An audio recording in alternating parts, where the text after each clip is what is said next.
Welcome from Iqbal industrial law services.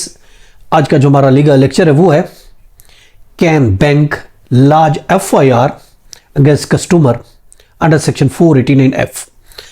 ऐसा है कि कर्ज हमने लिया है और कर्ज के बदले हमने कोई चेक दिया है बैंक को, फिनेंशियल इंस्टीट्यूशन को चेक दिया है। उसने एज ए गारंटी एक हमसे चेक लिया है और उसके बाद हम कोई किस्त देने से कासिर रहे, कोई कर्ज अदा नहीं कर सके, तो बैंक ने वो हमारा चेक डिसऑनर करके हमारे खिलाफ FIR दर्ज करा दिया। अब हम ये देख रहे हैं क्या बैंक इस किस्म की 489F की चेक बाउंस की FIR दर्ज करा सकता है। देखिए, पहली बात तो ये है, अगर हम देखते हैं कि जो कस्टमर है जो कर्ज लेता है उसके लिए फिनेंशियल का एक अलहदा फिनेंशियल एक्ट एक अलहदा है। रिकवरी ऑफ फिनेंशियल जो रिकवरी अमाउंट है उसके लिए एक अलहदा कानून है 2001 का। उसके मुताबिक वो रिकवरी जो है ऑर्डिनेंस है उसके मुताबिक इसकी रिकवरी होती है अगर वो पे नहीं करता। Institution of recovery of fund जो फिनेंशियल ऑर्डिनेंस है उसके मुताबिक उसकी रिकवरी होती है, कोई अलहदा कानून नहीं। अब जो वहाँ तक बैंकिंग कोड की अगर हम बात करते हैं, देखिए बैंकिंग कोड जो है उसके पास जो अख्तियारात हैं वो सिविल भी हैं, क्रिमिनल भी हैं, और तमाम मामला जो है financial institution of recovery ordinance का है वो उसके तहत वो डील किए जाएंगे जो बैंक और क्लाइंट के दरमियान है। अगर हम देखते हैं सेक्शन 2AC है, सेक्शन 2 का एक C है जो कि डिफाइन किया गया है इस चीज़ को कि क्या रिलेशन है बैंक और इसके उसकी डिफाइन किया गया है और क्लाइंट के तमाम मामलात उस सिलसिले में। और अगर सेक्शन 7 इसको देखते हैं तो वो पावर्स उसमें दी गई है किसकी, बैंकिंग कोड की। अब अगर कोई भी मसला मौजूद है तो बैंक के पास जो रेमेडी मौजूद है वो सेक्शन 20 का सब सेक्शन 4 है, फिनेंशियल रिकवरी ऑर्डिनेंस का सेक्शन 20 है। तो 20 के तहत उसके पास ये रेमेडी मौजूद है। बैंक के पास अगर कोई कर्जा उसके पास कोई नहीं देता तो वो ये रेमेडी इस्तेमाल कर सकता है सेक्शन 20 सब सेक्शन 4 के तहत। अब और इसके अलावा बैंक के कोड के अगर हम ज्यूरिडिक्शन की बात करते हैं तो उसके लिए बैंक की ज्यूरिडिक्शन तो क्रिमिनल केसेस में भी मौजूद है और क्रिमिनल सिविल में भी मौजूद है। और अगर बात करते हैं FIR की तो देखिए FIR दर्ज कराना, अगर बैंक FIR दर्ज कराता है तो ये गैर कानूनी होगा, गलत होगा, इलीगल होगा, क्योंकि उनके पास जो रिकवरी 489F की नहीं है, मजिस्ट्रेट के पास उसकी पावर नहीं है। अगर हम देखते हैं कि बैंक के पास जो वो है ज्यूरिडिक्शन है, जो बैंकिंग कोड की ज्यूरिडिक्शन है वो फिनेंशियल इंस्टीट्यूशन रिकवरी के जो भी मैटर्स हैं, बैंक के मैटर्स हैं, वो उसके पास मौजूद है। अगर 489F की FIR दर्ज होती है, याद रखें, तो ये जो है ये मजिस्ट्रेट के पास जाता है, ये आम कोर्ट में जाता है।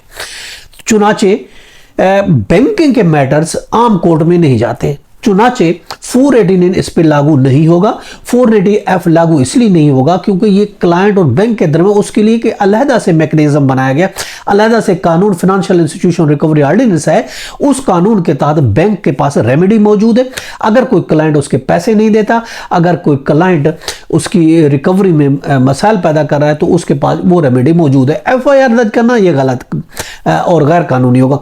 वो एक special financial institution recovery ordinance special कानून है और पाकिस्तान पेनल कोड के तहत वो बैंक जो है प्रोसीड नहीं कर सकता। उसके बाद एक स्पेशल जब कानून मौजूद है 489F पाकिस्तान पेनल कोड का सेक्शन है, इसलिए वो FIR दर्ज 489F में नहीं करा सकता। बैंक के पास सिर्फ अवेलेबल जो रेमेडी है वो सेक्शन 20 है, फिनेंशियल इंस्टीट्यूशन और रिकवरी ऑफ फिनेंस ऑर्डिनेंस के तहत FIR वो दर्ज नहीं हो सकती। FIR दर्ज 489F में जो एक प्रोसेस है ये अब्यूज ऑफ लॉ प्रोसेस होगा। अगर कोई ऐसा करता है, कोई बैंकर ऐसा करता है तो ये गलत होगा, इलीगल होगा, वो ऐसा नहीं कर सकता। ये एक without due process of law होगा, ये विदाउट लॉ ऑफ अथॉरिटी होगा, ये अब्यूज ऑफ लॉ होगा।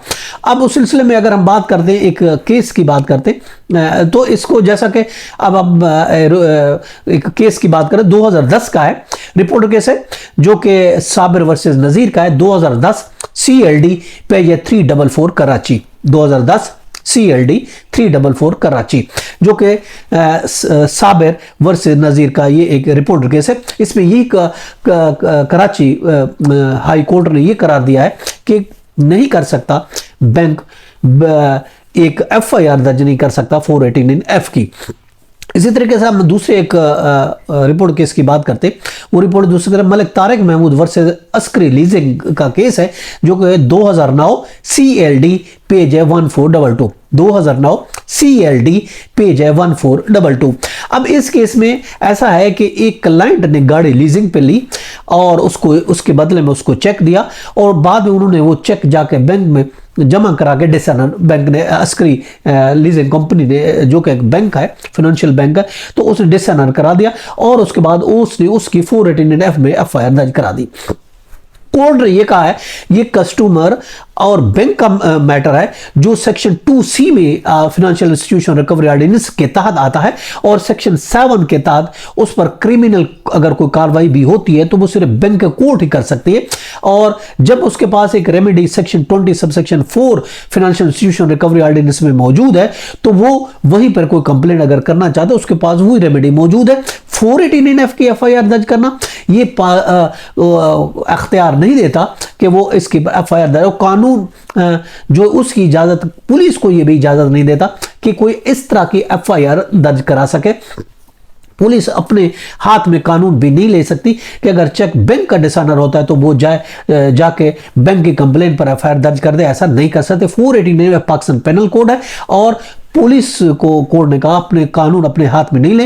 ये केस जो बनेगा फाइनेंशियल इंस्टीट्यूशन रिकवरी ऑर्डिनेंस का केस बनेगा, ये बैंक कोड का केस बनेगा, ये पाकिस्तान पेनल कोड का मजिस्ट्रेट के पास ये FIR दर्ज होकर नहीं आ सकती, पाकिस्तान पेनल कोड में FIR दर्ज नहीं हो सकती। तो इन सारे केसेस से ये it is clear, very much clear, कि अगर कोई भी FIR दर्ज होती है, कोई हमने किसी बैंक को कोई चेक दिया और बाद में वो उसके खिलाफ FIR दर्ज करा देता है, तो ये गलत होगा, इलीगल होगा, क्योंकि बैंक एक फाइनेंशियल इंस्टीट्यूशन के तहत आता है, वो उसके लिए अलग कानून बैंक कोड में मौजूद है, वो उसकी पाकिस्तान पेनल कोड 489F के तहत FIR दर्ज नहीं करा सकता। यानी अगर हम पहली बात तो ये, अगर हम एक सिक्योरिटी के लिए चेक देते हैं, सिक्योरिटी के लिए वैसे FIR नहीं होती। इसके अलावा अगर बैंक को हम चेक दे देते हैं और डिसऑनर होने के बाद FIR की धमकी देते हैं या FIR दर्ज करा देते हैं, तो ये इलीगल एक्ट हुआ। हम कोर्ट के जरिए ऐसी FIR खत्म करा सकते हैं, क्योंकि बैंक को ये, बैंक और क्लाइंट का जो ताल्लुक है फाइनेंशियल इंस्टीट्यूशन रिकवरी ऑर्डिनेंस में आता है, वो बैंक कोर्ट में जाए,